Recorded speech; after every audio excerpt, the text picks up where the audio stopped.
Assalamualaikum warahmatullahi wabarakatuh. Pada video kali ini saya akan bahas bagaimana sih kalau kalian sengaja galbay dan kena teror DC pinjol. Nah, di sini OJK menegaskan tidak akan melindungi nasabah yang sengaja atau mengabaikan tagihan. Kenapa seperti itu? Simak video ini sampai habis. Nah, teman-teman, kasus gagal bayar pinjol atau pinjaman online menjadi sorotan di belakangan ini, di mana banyak nasabah memiliki galbay karena tak mampu menghadapi tagihan yang menumpuk. Mereka yang sudah lelah membayar tagihan dari beberapa aplikasi menjadi kelompok yang cenderung beralih ke galbay atau galbay nasional. Fenomena ini muncul karena kemudahan pencairan yang ditawarkan oleh pinjol.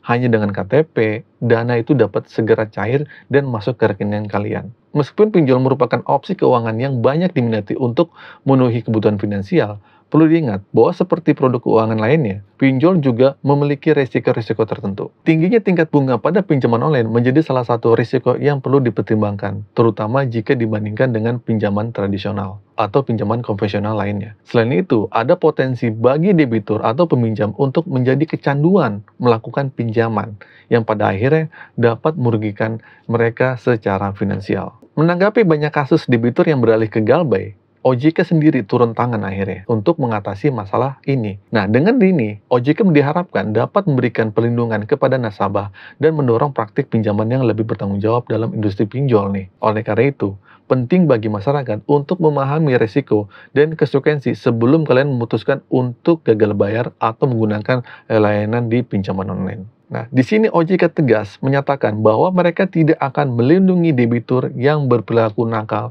dengan sengaja mengabaikan kewajiban membayar tagihan. Atau sederhananya, kalian yang sengaja galbay. Pernyataan ini muncul sebagai respon terhadap kontroversi seputar peraturan OJK dalam POJK nomor 22 tahun 2003 yang sebelumnya dianggap membatasi upaya penagihan oleh lembaga keuangan. Nah, di sini akhirnya OJK pada tanggal 1 Februari yang lalu 2024, menurutnya OJK itu tidak akan memberikan perlindungan kepada konsumen dengan sengaja tidak memenuhi kewajibannya atau alias sengaja minjem pingin galbay. Itu tidak dilindungi sama OJK. Dan di sini OJK mencatat bahwa banyak debitur yang tidak memiliki niat baik untuk membayar tagihannya. Ya, sehingga sejumlah DC terpaksa membawa unit untuk melunasi debitur tersebut. Sehingga kalian yang sedang gagal bayar terpaksa ditagih sama DC lapangan. Menurut OJK, apabila terjadi wan prestasi, pemberi kredit itu memiliki hak untuk mengeksekusi anggunan sesuai dengan ketentuan undang-undang atau jaminan fidusia pada pasal 23 ayat 2. Nah, di sini menegaskan bahwa jika terdapat penagihan oleh DC yang bersifat kasar dan tidak etis, dan konsumen juga berhak untuk melaporkannya.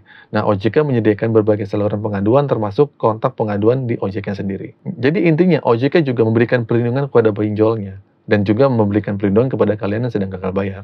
Tetapi tidak memberikan perlindungan buat kalian yang sengaja gagal bayar di situ. Ya, intinya ya udah tanggung aja risiko itu sendiri. Oke, jadi kalau menurut saya sih itu hak kalian aja. Terserah kalian pengen gagal bayar secara sengaja atau tidak sengaja. Intinya dibalikin aja kepada kalian sendiri atau pribadi kalian sendiri. Oke, singkat saja video ini saya buat. Akhir kata dari saya, semoga informasi ini bermanfaat. Assalamualaikum warahmatullahi wabarakatuh.